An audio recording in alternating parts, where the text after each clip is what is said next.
Hello everyone, in this video I'm going to look at the destruction of two Buk SAM systems. The first one is probably the most important of them, as this video shows the destruction of a fire control radar of a Buk. This radar is reported as being hit by an FPV drone over here, setting it ablaze. But I don't think it was an FPV drone, as we will see when we get to a geolocation. It's quite an odd video, as a Buk is hit whilst moving. There's then a cut and we see it stationary, with its radar up while still on fire. It then gets evacuated by the crew, including one guy who looks to have raided the bargain bin at Primark. I wonder if this is actually two clips spliced together. I can't see why, after being hit and set on fire, the crew would bother setting up the radar first before evacuating. Unless they thought the first strike didn't cause any damage and only realised it once it started getting a bit hot inside. So let's check the geolocation.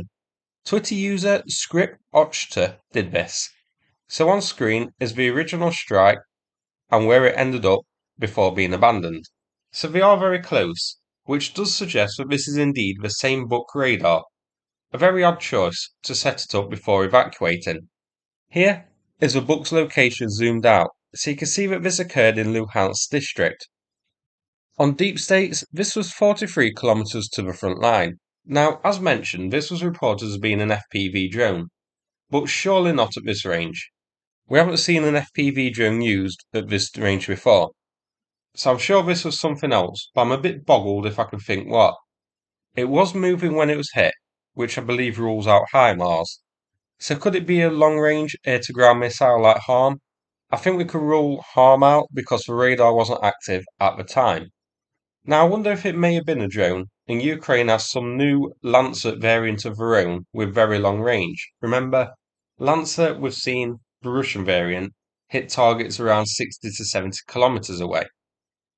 However, no drone was seen in the video clip, and I think a Lancer variant would be big enough to show. Maybe Ukraine edited it out to not give it away. Another possibility that I'm considering, could this be Brimstone 2? These have a 60-kilometer range when launched from a fighter, 40 from a helicopter. At the moment, we've just seen them used from ground platforms by Ukraine so far, and once reportedly from a boat to hit an S-300 in Crimea. Now, given Harm and Storm Shadow were modified to be able to be fired from Soviet Aerojets, I don't think it's impossible that the same has happened with Brimstone, and that could be what bagged this Buk radar. But I guess we can't say for sure, but it's an odd one. So now, why is the radar a more valuable target than a launcher? Simply because, firstly, there are less of them. A Buk battalion consists of a command vehicle, a target acquisition radar, which was hit here, 6 TLAR launchers, and 3 TEL launchers. A Buk battery consists of 2 TLAR launchers and 1 TEL. So basically, a Buk battalion features 3 missile batteries, but just one radar to go between them. So taking out the radar effectively puts all the batteries offline until a replacement radar is sent. Taking out a launcher, the batteries can continue to operate. So this is a big target. 10 Buk radars are up on Oryx so far. Wikipedia puts the number of Buks in service as 400, which I believe means 400 launchers, which, if my maths is correct, means we have just 45 radars in service to support these launchers. It's unknown if we do have extras as replacements in case some get destroyed or damaged or need maintenance. But either way, there are certainly fewer Buk radars, which makes these a massive target. Let's check out our next Buk clip. This is a few days old, but I figure while we're discussing Buks, we might as well check it out. This short video features our old friend Mr. HIMARS again, hitting a Buk launcher in a field with its M30A1 tungsten round. It sets the Buk launcher on fire, destroying it. It's a very accurate strike, as we always see with the HIMARS. The M30A1 shreds anything it comes into contact with. So where did this one take place? It was here, not far from a settlement called Smile. Now I got a sense of deja vu here. And sure enough, a Buk was destroyed here before, in a video which I recorded, but which kept getting pushed back and pushed back and pushed back, so I never actually released it. But I'll do so at the end of this video for you. Buk launchers in Ukraine have a range of around 50 kilometers depending on the variant used, as shown here. This also may be the first line of defense against drone attacks heading to Krasnodar over this region. So another key target here. As mentioned earlier, Russia had 400 launches in service at the start of the war. 60 are up on Oryx so far. Now I'm going to replay the older video which I recorded. It kept getting pushed back a lot, but it is still worth a look. I'll just tack it on the end here, at least the incident itself and the geolocation. I'll cut out the numbers destroyed as we've covered those. Before we watch these videos though, a quick mention about the ongoing fundraiser of Rebirth Energy, the information of which is on screen here, to buy a buggy for Ukraine's armed forces. The donation information is below in the description. Thanks very much, and take care everybody. Now, for those who want to see it, I'll play the older video which kept getting pushed back. Hello everyone, this video is from a couple of days ago, but because of recent events around Belgrade and Kursk, it got delayed a bit, but this is definitely worth a quick look. So, this video is from Zaporizhia, and it shows an M30A1 tungsten round from HIMARS detonating near a Buk SAM system and causing a catastrophic ammo cook-off. We've seen the M30A1 round used a lot in the past. This is the round from HIMARS which uses tungsten ball bearings to absolutely shred anything in its path. So I think it's safe to say this book is finished given the big ammo cook-off we see. Neon Handrail on Twitter did the geolocation work here. So the book was positioned in this tree line shown by the marker. This is near a settlement called Smile in Zaporizhia. Not a town name that's familiar to me. This might be the first video we've had from this region. The Buk SAM systems used in Ukraine have a 50 kilometers range, which is roughly shown here. So, the Buk here can provide air coverage of the front lines against Ukrainian helicopters, Ukrainian aircraft, drones, and even missiles flying over this region to hit targets further afield. So this is a solid target, and exactly the type of target we often see HIMARS being used against. So, Russian vehicles or weapon systems which are positioned a little bit further back out of the range of regular artillery systems such as M109 and that sort of thing. HIMARS has been the standout weapon of the war and has made a huge difference. Hello everyone, so an interesting little video here. It shows the destruction of the Tor and Strela 10 sound system of Russia's. What's interesting is the two systems were parked very close to each other. Now, this is the hiding spot, not the firing point.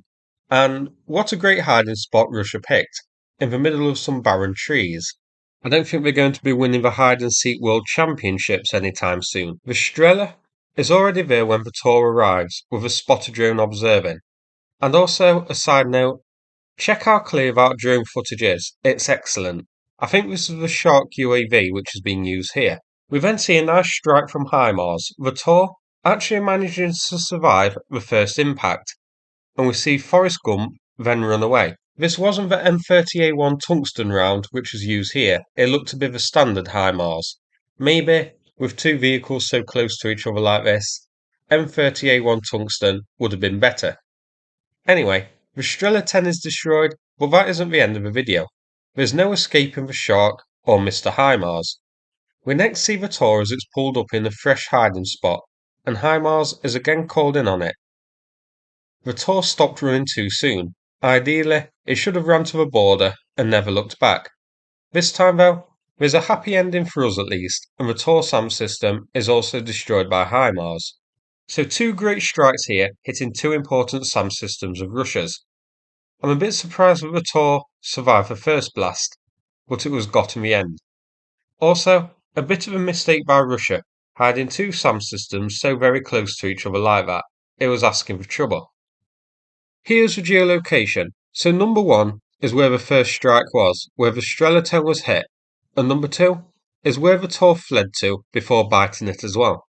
This is north of Mikhailivka in the Kherson district. If we zoom out, we can see that they are in Kherson and we see its position overall. Now, these weren't the firing spots, these were the SAM system's hiding place. But let's check the coverage provided by each of the SAM systems from here. So the Strela 10 has a 5 km range and is shown in the black circle. The Tor has a 15 km max range and is in red. So from here, they can't cover the front lines, but it's possible when these are active that they drive up that road towards Holy area in order to cover the front lines there and return back this way, this far back, to try and stay safe. Since HIMARS got them, they clearly didn't go far enough. But if they are deployed in this region, then it could be that they're protecting this airspace as a sort of first line of defence against possible Storm Shadow launchers heading this way towards Crimea. And there have been a few launched from near Kherson, I believe, instead of Odessa, sort of mixing up the firing spot for them. Or it could be that there's a key target here which these are protecting. We've seen quite a few SAM systems destroyed in this area before, so Russia does have a fairly big anti-air belt here protecting the airspace. Here's a photo of Strela 10, a short-range SAM system mounted on an MTLB chassis. 42 are up on Oryx so far. Russia had 668 in service at the start of the war, so this is a weapon system that they have a lot left to go. They're not going to run short of these anytime soon.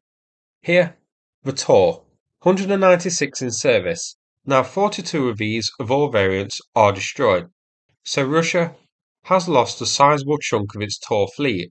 The Tor is a more capable SAM system than the Strela 10, so Russia may be feeling these pretty high losses of the Tor system. So that's it for this video. So 2 older videos here, but ones which I hope you found interesting, all showing Russia's SAM systems getting destroyed. So Russia has lost quite a few of SAM systems in the past few weeks.